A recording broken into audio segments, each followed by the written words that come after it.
Hello everyone, it's Pestilence here. Just doing a full in-depth video, hopefully uncut, we'll see. I might get interruptions here or there, hopefully not. I told everyone to leave me alone. So, I'm going to do a full in-depth video of how I specifically load my 223/556 cartridges. Yes, they're not technically 556 because they weren't made to military standards, but this load that I'm doing today is going to be pretty close. It is using a 62 grain full metal jacket, and I am getting pressures close to 55,000 feet per pounds, 55,000 pounds per square inch. So it's right on par there. I already have everything set up. I'm using these Remington number 6.5 small rifle primers. I've got brass that I've already tumbled. First thing I have to do is sort it out of there and get it into a bag and lube it up. So without any further ado, here I go. As I drop everything. All right.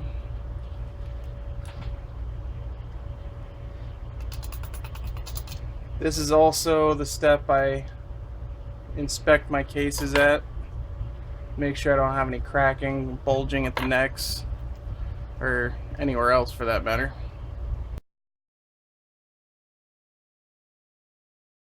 Alright, next step is going to be lubing them up. It's the way I do it. And keep in mind, all of this is just the way I do it. I'm not claiming that any of this is the right thing to do. All I know is it works for me. You should do whatever works for you and whatever's safe. So, I've never had an issue with this. There's never any safety concerns. Alright, so do 3-4 squirts in the bag. Get some of that air out. And you work it around. Get that nice and every single case coated in there. You definitely don't want to damage your dies, and you can. You very, very much can damage your dies.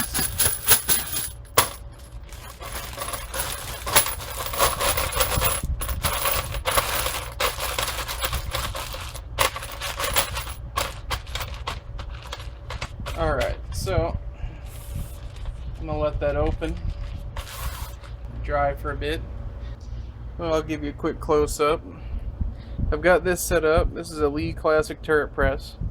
Got this set up on the decapper and resizing die. So I'm going to toss all the shells in here. Pop them up. I took out this indexing rod so it doesn't move, because the way you'll see the way I do it in here. But it just works out best for me if I do it this way. So yeah, first thing I'm going to do with all these is just up to the resizing die and decapper. Everything knocked out of there.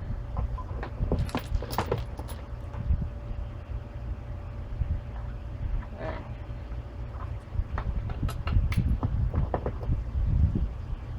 These are still not dry.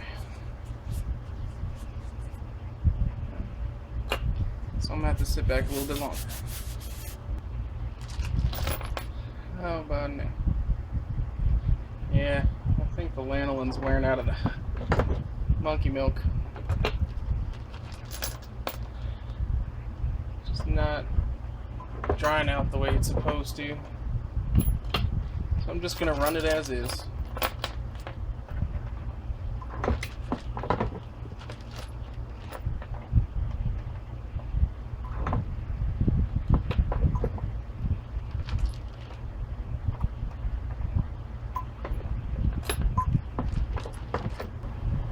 Alright, so give you a close-up really quick. This one here is for swaging.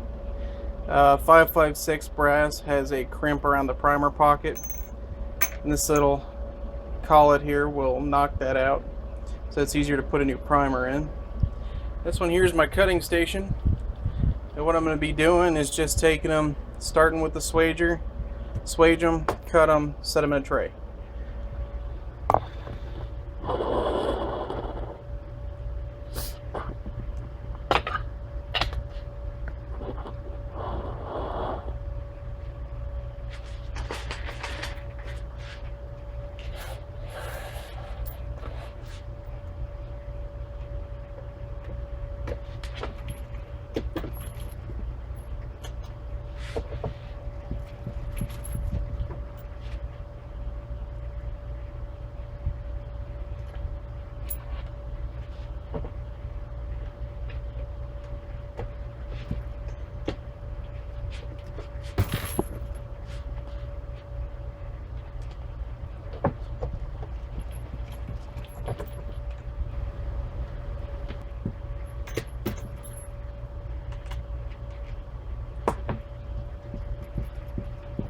like I said, I had to create a camera mount before I did this video, and apparently it rocks a little bit and moves out of the way. I apologize for that. So I'm gonna make sure I go through a few of these that are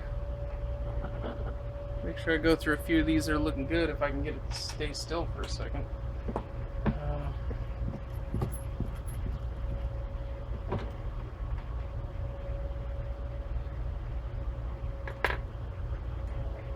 Let's see. Alright, this is half of them. 50%. Ready for primers, powders, and bullets. Alright, well, I've got 100 rounds that have been tumbled, lubed, sized and deep primed, cut down to their maximum overall length, and have been swaged and ready for primers. So I'll give you a quick close-up. Got our powder there. It's an Elite Perfect powder measure with, we actually got this off Amazon. It's called the Perfect Powder Adapter. It's not by Lee. It just allows you to use this in a turret instead of its own little stand that it comes with. This here is the bullet seating die. I'm going to back that off a bit so I can calibrate it because I don't have it set up for this load. This one right here is a crimper. We've already used this decapping and sizing die, so we're not going to be using it. So we're going to be starting right there. I'm going to be hooking up this primer tray here. And I've already calibrated this powder drop, and I'll be measuring with a Hornady digital scale every 10th round just to make sure that everything's kosher. This little auto prime here is going to pop in my primers for me. In case you're curious, this is the powder scale. I'm using IMR 3031 powder. My brass is here, bullets are here. My empty loading trays here. And these aren't even technically loading trays. I take these out of, boxes like those there. I'm kind of a pack rat, so I don't like to throw things away, but I don't know, I probably got 100 or so different types of boxes so I can use them for different types of ammo and such. Plus, when I load my 40s, I could just toss them in these trays, and this is actually for a 40, so it works out nicely. This is already locked in position at 2.260 inches. That's going to be my case overall length after I put these bullets in. These are 62 grain full metal jackets. Well, let's make sure I got a good shot of the press there. I think for my next reloading video, I'm going to go with a over the shoulder point of view. See, that was dumb, so now I have to rotate the turret all the way around so I can go up. Get some powder. Just gonna make sure, yep, powder funnel's on. And yeah, it's gonna be tossing this around, but you'll only have to sit through a few bullets. I know that ain't enough. Got the caliper here. As you can see, the bullet barely slides in there. It's touching both the tip and the base. So now that that's set, I can pretty much forget about that. I'm not going to need to recalibrate that or anything. Make sure you get a good crimp on that case. I don't know how well you're going to be able to see it, but I got a decent crimp there. It's right at the cantilure. So now I can rock and roll. Like I said, every 10th round I'll try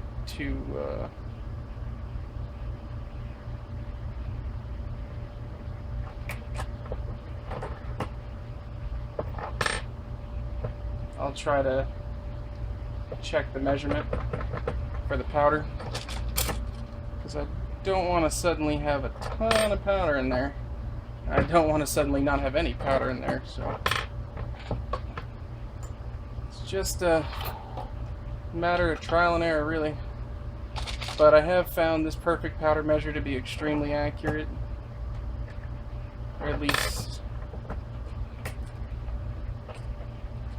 accurate enough.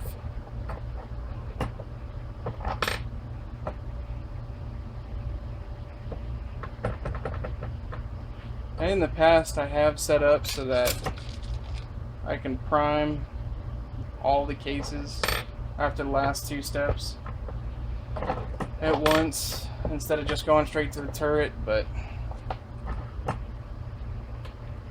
don't know, something about just going straight to the turret is nice.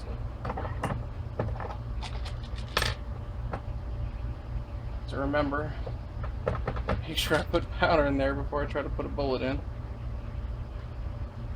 Yeah, there's powder in there.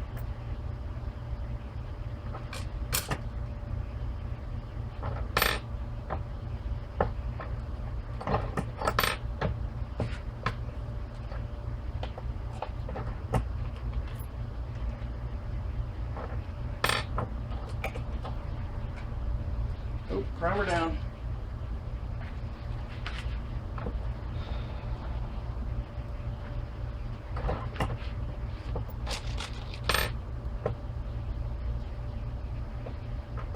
One thing I would recommend to anyone that's reloading is to invest in a bullet puller. I've got the hammer style bullet puller.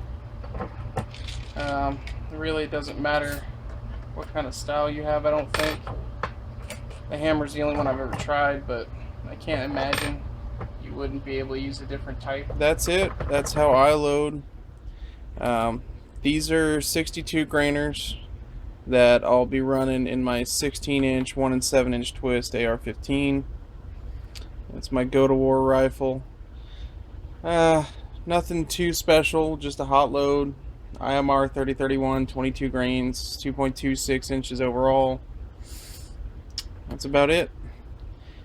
In all, it probably took me about 3 hours to do all this, but I was filming. It's faster if I'm not, so I had to do all the setup and all that. It typically probably about 2 hours to do 100 rounds. So I wanted to do the video like this, with as little edits as possible, because not a lot of people show the little stuff that annoys you and bugs you. I screwed up. I screw up every time I load. Everything's fixable, and just know that if you make a mistake, it's okay. Just fix it, move on. That's why I always suggest having a bullet puller, double checking everything, make sure you do a good setup, because once you have a good setup, it's just like anything. You set it up once and you do your work. If you have any questions, please feel to leave them down in the comments and I'll get to them as soon as I can. Hopefully I'll have this video up tonight or tomorrow. And yes, it has become nighttime because I had to let my phone charge after it died last time. If you want any information about our company, Ghost Arms, go ahead and post that question in our comments as well, and we'll make sure to get back to you. We should have the site up and running pretty soon. We're just waiting on the last final things to get it rolling, and we'll be live.